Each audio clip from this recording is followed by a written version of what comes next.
Bagian Duwu, pertemuan dengan Ki Macan Kendeng. Menjelang tengah hari, hawa di hutan Seribu Kenanga mulai hangat.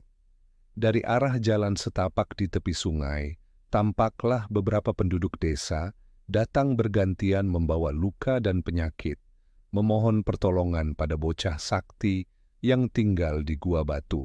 Jaka Wulung menyambut mereka dengan ramah, memeriksa luka-luka, memberi ramuan dari daun sambiloto, akar kayu langit, dan getah kemuning.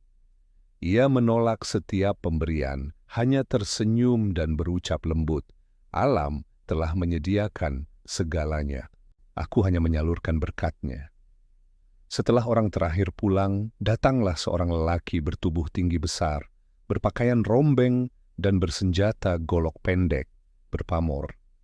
Langkahnya pincang, napasnya berat, dan wajahnya gelap terbakar matahari. Begitu tiba di depan gua, ia roboh tersungkur dan merintih. Anak sakti, tolonglah aku. Jaka Wulung segera menghampiri, melihat pahanya robek dalam dan membiru, tanda jelas terkena racun besi hitam. Ia menghela napas pelan. Ki Macan, luka ini parah. Bukankah 2 bulan lalu engkau juga datang ke sini karena tanganmu terkena senjata beracun? Lelaki itu menatap bocah itu dengan kagum. Benar, engkaulah yang menolongku saat itu. Aku Ki Macan Kendeng, perampok dari Bukit Kendeng. Dulu aku diserang seorang nenek tua yang ternyata pendekar sakti. Kini aku celaka lagi karena mencoba merampok seorang kakek, pembawa peti emas. Pedangnya mengandung racun luar biasa. Kalau tidak kau tolong, aku mati. Nak. Jaka Wulung memeriksa luka itu dengan tenang. Ki Macan, mengapa kau masih saja menyakiti orang lain? Alam tak menyukai darah dan dendam. Bila kau terus bertarung, racun dari dalam dirimu takkan pernah sembuh. Lelaki besar itu terdiam, lalu menunduk. Kau benar, bocah suci. Tapi dunia begini kejam. Aku hidup dari pedangku. Jaka tidak menanggapi. Ia mengambil sejumput bubuk akar putih, menaburkan ke luka yang sudah dibuka lebar. Seketika Ki Macan menjerit keras. Aduh, seperti disengat ribuan lebah. Bertahanlah. Nyeri itu bukan hukuman, melainkan tanda bahwa racun sedang pergi, ujar Jaka lembut. Ia menutup luka itu dengan 4 helai daun pinang yang diremas, lalu menambahkan, minumlah air rebusan akar ini. Dalam 7 hari, racunmu akan hilang.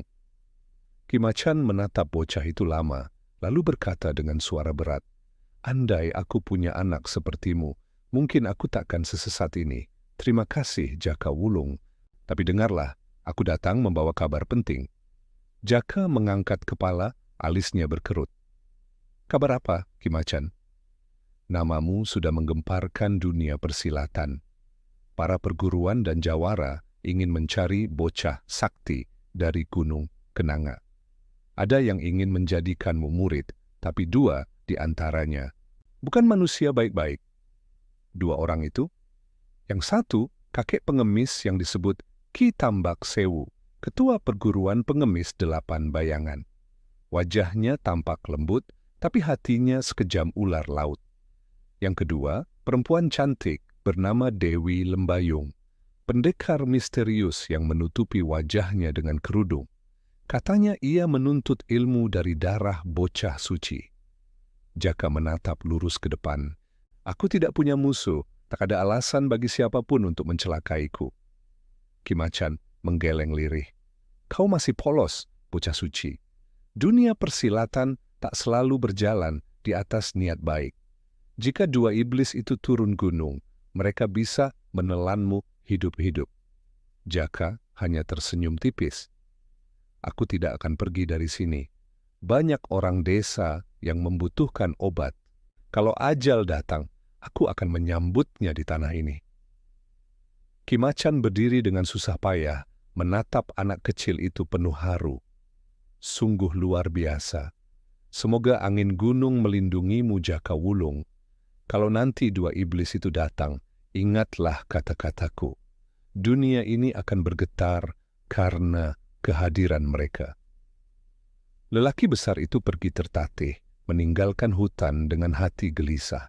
Di belakangnya, Jaka Wulung kembali duduk bersila di atas batu, menghadap mentari sore, membiarkan sinarnya menimpa wajahnya yang tenang, wajah seorang anak yang ditakdirkan menjadi legenda,